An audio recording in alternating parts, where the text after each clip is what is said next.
میں ڈاکٹر ندیم سجاد راجہ ہوں۔ آپ میرا یوٹیوب چینل ڈاکٹر راجہ ندیم سجاد آفیشیل دیکھ رہے ہیں۔ آج کی اس ویڈیو میں ہم بات کریں گے جوڑوں کے درد کے بارے میں۔ جوڑوں کا درد کسی انفیکشن کی وجہ سے بھی ہو سکتا ہے اور دوسری بھی وجوہات ہوتی ہیں۔ آج اس ویڈیو میں خاص طور پہ انفیکشن کی وجہ سے جو جوڑوں کا درد ہوتا ہے، جس کو انفیکشیس آرتھرائٹس کہتے ہیں، اس کے بارے میں بات کروں گا۔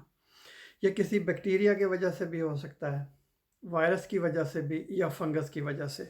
اس میں ہوتا یہ ہے کہ جو جوڑ ہوتا ہے، عموماً گھٹنے کا جو جوڑ ہوتا ہے وہ اس میں زیادہ انفیکشن ہوتی ہے، لیکن جسم کا کوئی جوڑ بھی متاثر ہو سکتا ہے، اور کئی دفعہ ایک سے زیادہ جوڑ بھی متاثر ہوتے ہیں۔ اس میں جوڑ میں درد شروع ہو جاتا ہے، وہ اس میں تناؤ آ جاتا ہے، سختی آ جاتی ہے، اس سوجن ہو جاتی ہے، اور جو اس کی آپ کہیں کہ موومنٹس ہوتی ہیں یا حرکات ہوتی ہیں، جوڑ کو جو حرکت آپ دیتے ہیں وہ متاثر ہو جاتی ہے۔ اس کے 3 جو اہم راستے ہوتے ہیں کہ جو بھی جراثیم ہے وہ جوڑ تک کیسے پہنچتا ہے۔ ایک سب سے جو اہم روٹ ہوتا ہے کہ اگر آپ کے یا مریض کے جسم کے کسی اور حصے میں انفیکشن ہوئی ہو، فرض کریں اس کو نمونیا ہوا ہو، یا اس کو کوئی جلد کی بیماری ہوئی ہو، گردے میں کوئی انفیکشن ہوئی ہو، کوئی پھوڑے پھنسیاں نکلے ہوں، تو اور جب جراثیم خون میں جا کے شامل ہوتے ہیں تو خون سے پھر وہ سفر کر کے جوڑ تک جا پہنچتے ہیں اور وہاں جا کے انفیکشن کرتے ہیں۔ دوسرا جو اہم اس کا راستہ ہوتا ہے کہ کوئی بھی زخم یا السر جوڑ کسی بھی جوڑ کے قریب ہو، یا جوڑ کے اوپر کوئی کسی قسم کی سرجری ہوئی ہو، آپریشن ہوا ہو۔ کئی دفعہ کسی بیماری کے لیے ڈاکٹر اس میں ٹیکہ بھی لگاتے ہیں، تو اس کی وجہ سے بھی انفیکشن ہو سکتی ہے۔ یا کوئی حادثہ ہوا ہو، چوٹ لگی ہو، ان حالات میں جو جراثیم ہیں وہ وہاں جا کے انفیکشن کرتے ہیں جوڑ میں۔ اس کے جو علاوہ جو جسم کے چھوٹے چھوٹے جوڑ ہوتے ہیں، مثلا انگلیوں کے جوڑ ہوتے ہیں، عموماً ان میں ایسے ہوتا ہے کہ وہاں اگر کوئی چوٹ لگی ہو، یا کئی دفعہ یہ ہوتا ہے کہ جو حشرات الارض ہوتے ہیں، مثلا کوئی انسیکٹس ہوتے ہیں، ان میں سے کوئی کاٹ لے تو اس کی وجہ سے بھی جو اس کے منہ سے یا خون سے یا جو جلد کے اوپر جراثیم ہوتے ہیں تو وہ بھی جلد کے اندر جا کے تو پھر اس کے بعد جوڑ تک پہنچ جاتے ہیں۔ وہ لوگ جو نشاور ادویات ٹیکوں کے ذریعے لگاتے ہیں، ان میں بھی بہت خطرہ ہوتا ہے کہ جوڑ بھی ان کے متاثر ہوتے ہیں، اور جو ریڑھ کی ہڈی کے جوڑ ہوتے ہیں وہ متاثر ہوتے ہیں ان میں۔ پھر اگر کسی مریض کو ریومیٹائڈ آرتھرائٹس ہو، جوڑوں کا درد ہو، انفیکشن کے علاوہ جو وجوہات ہوتی ہیں، اس میں وہ دوائیاں لے رہے ہوتے ہیں، اس کی وجہ سے ان کا مدافعتی نظام جو ہے وہ کمزور ہوتا ہے، ان میں زیادہ خطرہ ہوتا ہے کہ ان کو جوڑوں کی انفیکشن ہو۔ اس کے علاوہ کچھ لوگ جن میں مصنوعی جوڑ لگائے جاتے ہیں، وہ بھی ان میں بھی ہو سکتی ہے، یا کسی اور کو کوئی بیماری ہے، کوئی جلدی بیماری ہے، سورائسس ہے، یا کوئی شوگر کی بیماری ہے، ان لوگوں کو بھی زیادہ خطرہ ہوتا ہے کہ وہ ان میں کوئی بھی جراثیم جا کے سیپٹک آرتھرائٹس یا انفیکشیس آرتھرائٹس کرے۔ اب بات کرتے ہیں کہ اس میں اہم علامات کیا ہوتی ہیں۔ علامات میں جانے سے پہلے میں آپ کو ایک اور بتا دوں کہ ایک ہوتا ہے، اس کو ری ایکٹیو آرتھرائٹس کہتے ہیں۔ ری ایکٹیو آرتھرائٹس میں یہ ہوتا ہے، اس کی ایک بہترین مثال ہے کہ جنسی عمل کے دوران ایک بیکٹیریا گھنوریا، نیسیریا گھنوریا، وہ دوسرے پارٹنر میں چلا جاتا ہے، وہاں جا کے انفیکشن کرتا ہے، اور جو باڈی کا یا امیون رسپانس آپ کہیں کہ جو مدافعتی نظام ہے، اس کی وجہ سے جوڑوں میں درد بھی ہوتا ہے۔ علامات میں جو جوڑ ہوتا ہے وہ درد ہوتا ہے، اس میں سوجن ہو جاتی ہے، سرخ، اس کی جلد جو سرخ رنگ کی ہو جاتی ہے، گرم ہوتا ہے، اگر آپ اس کو ہاتھ لگائیں، جب ڈاکٹر ہاتھ لگائے گا تو وہ اس کو گرم لگے گا، اور ساتھ ہی وہ اس میں درد بھی ہوگا، بخار ہوتا ہے، ساتھ کپ کپی تاری ہوتی ہے، سرخ رنگ کے دھبے بھی نمودار ہو جاتے ہیں۔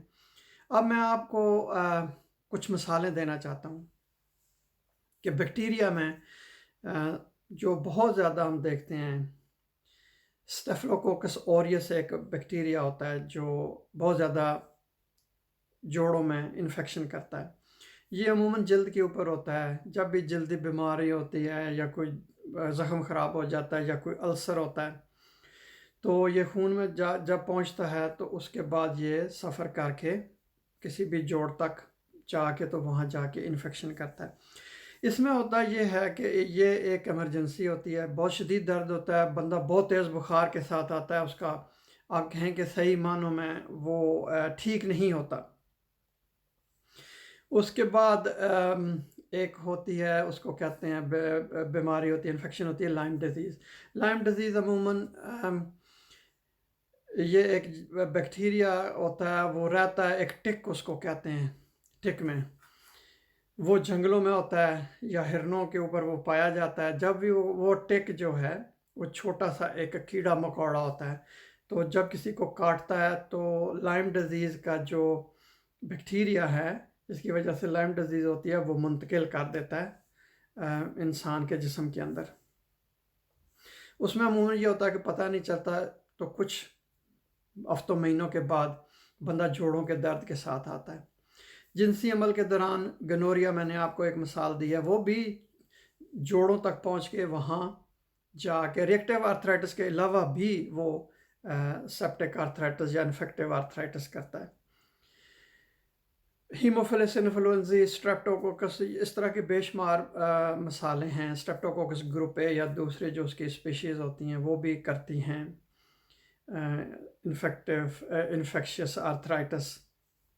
جن علاقوں میں ٹیوبرکلوسس یا ٹی بی بہت زیادہ ہے، وہاں پہ بھی بہت سارے کیس آتے ہیں انفیکشس آرتھرائٹس کے۔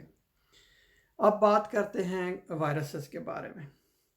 جو عام نزلہ زکام والے وائرس ہیں وہ بھی جوڑوں میں جا کے انفیکشن کرتے ہیں، یا HIV ہے، وہ وائرس جو یرکان کرتے ہیں یا ہیپاٹائٹس کرتے ہیں، روبیلا وائرس ہے، مامپس ہے، پارو وائرس ہے۔ عموماً یہ ہوتا ہے کہ جب وہ جسم سے نکل کے جاتے ہیں وائرس، اپنا بیماری کا وہ دورانیہ پورا کر کے، تو بندے کو بھی آرام آ جاتا ہے۔ لیکن HIV میں ہوتا ہے، اس میں مسئلہ ہوتا ہے کہ وہ لمبے عرصے تک جوڑوں کا درد رہتا ہے۔ اب اس کی تشخیص کیسے کی جاتی ہے؟ تو جب مریض جاتا ہے ڈاکٹر کے پاس تو ڈاکٹر اس کا معائنہ کرتا ہے، سارے دیکھ بھال کرنے کے بعد پھر وہ فیصلہ کرتے ہیں۔ اگر وہ سمجھ رہے ہیں کہ یہ بیکٹیریا کی وجہ سے یا فنگس کی وجہ سے، پھر وہ ایک سوئی ڈال کے یا سرنج کے ذریعے سے جوڑ کے اندر سے وہ جو فلوئڈ ہے وہ نکالیں گے۔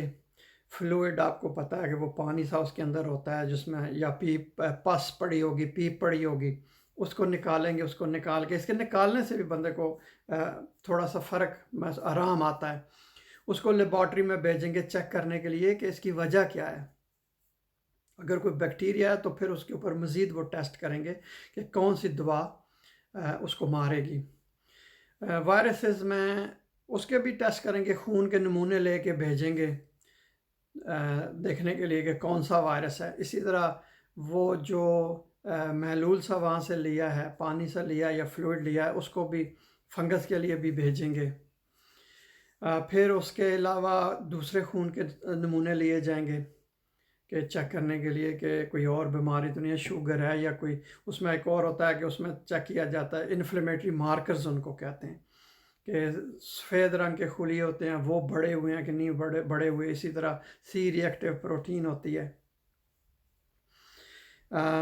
اس کے بعد پھر ایکس رے اگر ضرورت ہو، اگر CT اسکین کی ضرورت ہو یا MRI کی ضرورت ہو تو اس کے مطابق مزید ٹیسٹ کیے جاتے ہیں۔